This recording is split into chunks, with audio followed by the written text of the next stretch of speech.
Bueno, muy buenos días a todas y todos. Gracias, presidente Mossi, por la invitación, Catherine, y a todo el equipo del banco. Como en efecto lo dice Dante, es nuestro banco, el banco de nosotros los centroamericanos. Y yo siempre hago un mea culpa. Hace muchos años yo era muy crítico del banco. Y ahora me he convertido en alguien que cada vez que puede apoya al banco, porque me han convencido que con la transformación que se ha venido haciendo es un banco muy incluyente y para nosotros está ahí. Y en esta crisis de las dos tormentas y la pandemia, el BCE ha estado presente y Honduras se los agradece. Y yo le agradezco a los demás países porque también han confiado en hondureños que son centroamericanistas. Y en esta última ocasión, la confianza depositada en el presidente Dante Mossi, creo que es un respaldo de todos los socios que manda un poderoso mensaje de escoger a las personas con las credenciales indicadas y que está haciendo una labor de transformación importante. Ahora bien, calza esta construcción con lo que hemos diseñado con el apoyo de la cooperación internacional, lo que llamamos la primera fase del Plan de Reconstrucción Nacional, lo que es la reactivación de la economía, aún en medio de la pandemia. Esta construcción va a generar empleos, es una enorme cantidad de circulante para la ciudad. Yo lo veo que se complementa con el centro cívico. Y para nosotros el centro cívico no solamente es un complejo de edificios modernos, ambientalmente sostenible, pero también para nosotros representa cortar algo muy grave que nos hacía mucho daño, y es que el gobierno tenía oficinas estatales regadas por toda la capital, unos contratos más caros que otros, muy poca transparencia, y ahora en un solo flujo eso permite, vía fideicomiso, tener un solo sistema y nos vamos a ahorrar una gran cantidad de dinero, pero sobre todo vamos a tener casa propia. Y eso nos permite también atender de mejor forma a nuestros ciudadanos. Por otro lado, yo quisiera decirles a todos ustedes que estábamos preocupados por la salud del presidente Mossi. Perdón que vaya a decir esto en público, pero le doy gracias a Dios por su recuperación y siento también que esa fortaleza que usted tiene es parte también de la fortaleza del banco. Yo invito a los directivos y a los tomadores de decisiones del banco que nos acompañen en este proceso de transformación de Centroamérica, y para eso también tenemos que ir con los tiempos en términos de ser mucho más agresivos. Ustedes ya tienen una gran cantidad de socios, o tenemos una gran cantidad de socios extrarregionales que creen en nosotros. Toda esa gran cantidad de oficinas que ya están en muchos lugares del mundo manda un mensaje claro de la expansión del banco. Pero en medio de esta pandemia, con las dos tormentas destructivas que hemos sufrido, les puedo decir que no hay otra generación de hondureños que le ha tocado algo tan difícil como lo que estamos viviendo hoy. Entonces, la flexibilidad del banco, la velocidad con que podamos trabajar, nos va a permitir recuperarnos mucho más temprano de lo que esperábamos de esta situación económica. Y cuando lo digo por Honduras, sé que también es el caso de las otras economías de la zona. Hace poco hicimos una revisión con el Fondo Monetario Internacional y gratamente el mensaje ha sido muy poderoso, de admiración y respeto a cómo se han manejado las cosas en Honduras. Estamos trabajando con las calificadoras de riesgo también y esperamos pronto noticias. Pero aquí el banco puede ayudarnos a liderar algo que hablábamos con el presidente Alvarado de Costa Rica y también lo conversábamos en la cumbre de presidentes de Iberoamérica. No es lo mismo calificar a un país en condiciones normales que en medio de la pandemia, y ustedes lo saben. Todos los países del mundo hemos sido afectados, y los grandes sistemas referentes de salud cayeron de rodillas y la afectación económica ha sido tremenda.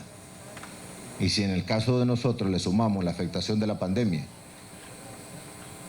obviamente que esos factores tienen que ser considerados en esa calificación. Quiero también aprovechar para agradecer al banco por el apoyo también para la adquisición de las vacunas, y tengo que aprovechar este foro para volver a repetir que en la región de Latinoamérica estamos viendo una diplomacia de las vacunas, que no es ni más ni menos una especie de boicot, adquirir las vacunas si alguien no es socio del otro. ¿Y por qué lo digo? Porque no sería justo para la región caer en ese pugilato cuando podemos ser amigos de todos. Y aquí resulta que los socios de China en la región han tenido la disponibilidad de las vacunas en cantidades importantes. A los otros nos dicen, bueno, ¿y entonces cómo estamos? Yo quiero agradecer aquí a Nicaragua, al presidente Ortega. Hicimos el puente para conversar con Rusia y mañana vienen el segundo lote de las vacunas Sputnik y tenemos ya un contrato de 4.4 millones de vacunas. Quiero agradecer a México, porque México también ha intervenido en esa relación. No es posible que se vayan a vencer vacunas de países que ya están terminando y mucha gente no se las quiere poner. Se venzan las vacunas cuando pudieron haber salvado vidas. Y nosotros no pedimos regalado. Tenemos el dinero. Yo agradezco a Israel, aunque después la Fiscalía quería proceder contra el primer ministro Netanyahu. Pero fueron los primeros en vacunarse. Ya están con la nueva normalidad.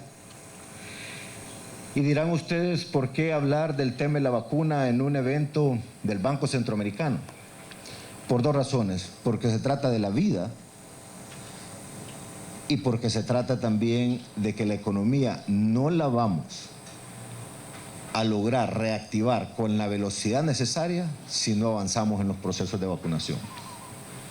Afortunadamente, ya logramos vacunar a todo el personal de salud, sea que sea de hospitales privados o públicos, o clínicas privadas o públicas, todo el Seguro Social, todo el cuerpo de bomberos y de socorro, Cruz Roja, Cruz Verde, Copeco. Y estoy contento al ver cómo los ancianos de 75 años, unos van en su carro, otros van a pie y están aconsejando a los demás a vacunarse, porque tenemos 36% de la gente que no se quiere vacunar. Unos porque tienen miedo a los efectos supuestos de la vacuna. Y yo les digo, ¿cuánta gente en el mundo ya se vacunó? Y yo no he visto que le haya salido cola de mono, como alguien dijo por allá. No, lo digo porque necesitamos convencer a la gente. Y el otro grupo que no se quiere vacunar es el que le tiene miedo a la aguja. Pero ya me dijo una enfermera ayer en Choluteca, aquí lo que hacemos, me dice, es agarrar una sábana grande y envolvemos al que le da miedo y entonces le ponemos la vacuna. Pero tenemos que vacunar. Y el otro mensaje es que mientras va el proceso de vacunación no podemos abandonar las medidas de bioseguridad. No podemos cerrar la economía. Tenemos que seguir trabajando. Esperamos entonces que los países del continente y fuera del continente, donde estén esas vacunas que sirvan para salvar vidas, estaremos esperando en las próximas horas algunas noticias para poder confirmar el cierre de una primera etapa de contratos, porque como ya lo han dicho los técnicos, lo más seguro es que el otro año tendrán los que ya se vacunaron volverse a vacunar y los que no nos hemos vacunado, pues con la vacuna que viene en estos días, volverse a vacunar nuevamente. No puedo dejar de mencionar en esta oportunidad que con el banco, Honduras comenzó una línea muy importante de lo que va a ser el Plan de Reconstrucción Nacional, entre otras que hemos trabajado, pero quiero referirme a una muy importante. Honduras es el país en el mundo más afectado por el cambio climático, sea sequía o sean inundaciones. Y con la represa de Morolica, con los estudios de las otras 13 represas de tierra decimos porque no requiere mucha obra civil, con eso vamos a hacer un sistema nacional de control de inundaciones, pero también cuando venga el fenómeno de la sequía, nos servirá para poder darle agua para consumo humano a la población y también sistemas de riego, como ya lo hicimos con el BESIA y otros socios en toda la zona del corredor seco de Honduras.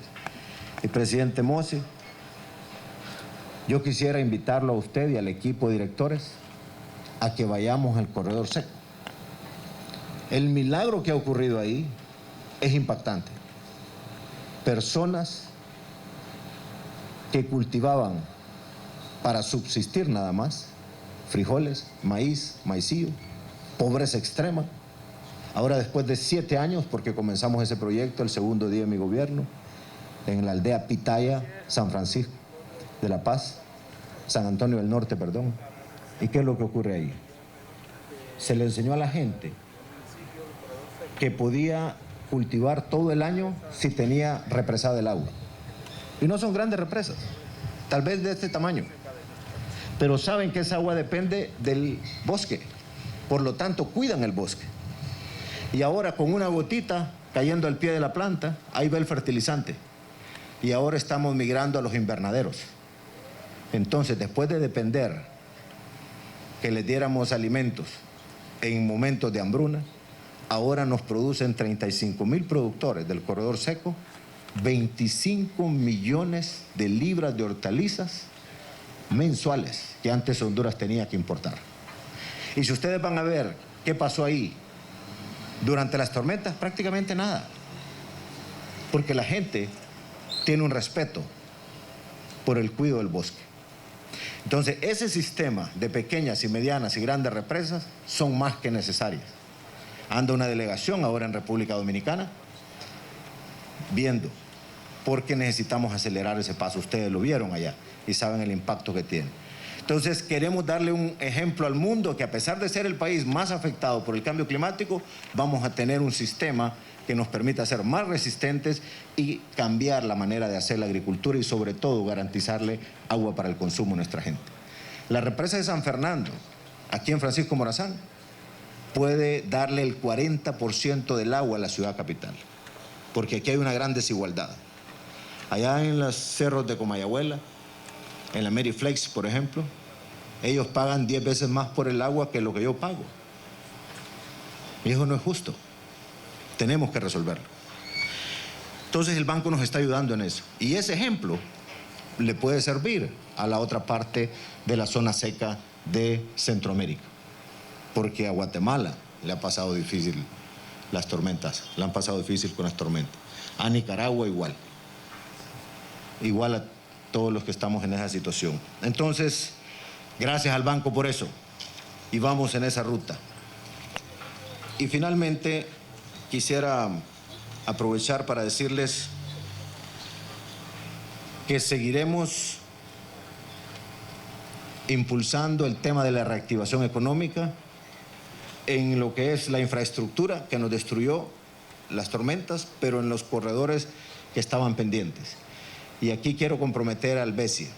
Nos hicieron los estudios de un último corredor que nos hace falta, que es de Santa Rosa de Copán a la frontera con Guatemala y a la frontera con El Salvador.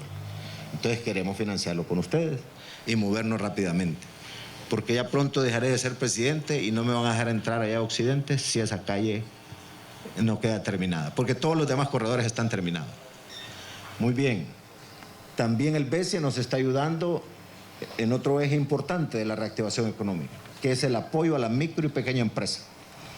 Y yo quiero invitar a los ejecutivos del banco para que vayan a esos eventos cuando estamos entregando capital semilla o el crédito.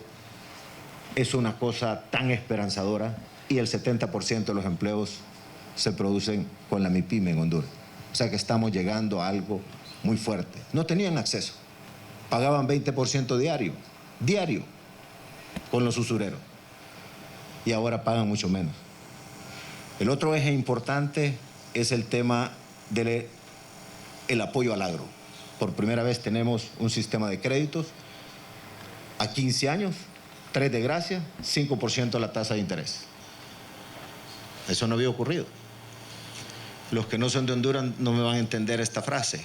La gente en el campo dice, ¿dónde se había visto eso? Es una expresión de admiración que nunca habíamos visto eso. El agro hondureño está creciendo, se está modernizando de manera impresionante. Pero era un tema de acceso y ahora vamos también con un sistema de escuelas técnicas y 11 centros que tienen que ver con producción y entrenamiento en las diferentes zonas. Sé que el ministro está un poco preocupado, pero tiene que ver el espacio porque eso es clave para garantizar la sostenibilidad de la agricultura de última generación. Y el otro eje importante es la vivienda. Estoy contento porque la gente está haciéndose de su vivienda. También con un crédito a 20 años plazo, 5% la tasa de interés, y a quienes devengan entre 1 a 4 salarios mínimos, el Estado le da para su prima entre 115.000 a 170.000 lempiras para que lo que ponga de prima sea algo muy poco. Y bueno, vamos avanzando también en eso, aún en medio de la pandemia. Ya los números comienzan a moverse mejor. Eso conversábamos esta madrugada con el presidente del Banco Central. Y obviamente ya han estado ustedes presentes. Y termino con algo que tiene que ver con SAIBE. Van a decir, estoy haciendo aquí, saliéndome del protocolo. Ingeniero Rafael Inestrosa, ¿eh? Existe en el Negrito Lloro una empresa, una asociación de productores de palma que se llama Hondupalma. Ustedes hicieron el estudio para ellos, para hacer un libramiento desde Progreso y salir a Puerto Cortés. Hicimos un compromiso con la alcaldía y con ellos. Esa empresa de productores de palma pequeños han puesto un capital inicial de 50 millones de lempiras, el alcalde 25 millones de lempiras, nosotros tenemos que poner 75 para comenzar, pero eso sería una iniciativa privada. ¿Y por qué queremos también que sea privado? Porque es otra modalidad de moverse más rápido. Y no puedo yo desperdiciar la oportunidad que alguien me diga, aquí está, para hacer una carretera de esa magnitud. Y lo otro que va a traer de beneficio es que ya no se van a hacer los congestionamientos en San Pedro Sula. Y es mucha carga la que pasa para Puerto Cortés, que hoy por hoy es el puerto referente en el Caribe, en términos del crecimiento y la transformación que hemos logrado ahí. Entonces, ministro, para que vayamos hablando ahí y acelerando eso, porque esa obra es muy importante. Y son empleos. Y yo contento de que ustedes estén ayudando con el tema de la generación de empleos, directamente y a través de nosotros los gobiernos. Y a todos los demás socios del banco, muchas gracias por esa transformación. Tenemos que seguir transformando, mejorando todos los días. Y obviamente este es el banco nuestro. Esos salones los vamos a pedir prestados también, con un pago mínimo por ser socio. Enhorabuena. Felicidades, presidente Mozo y su equipo, y gracias, Catherine, y a todos los directores. Cuídense mucho.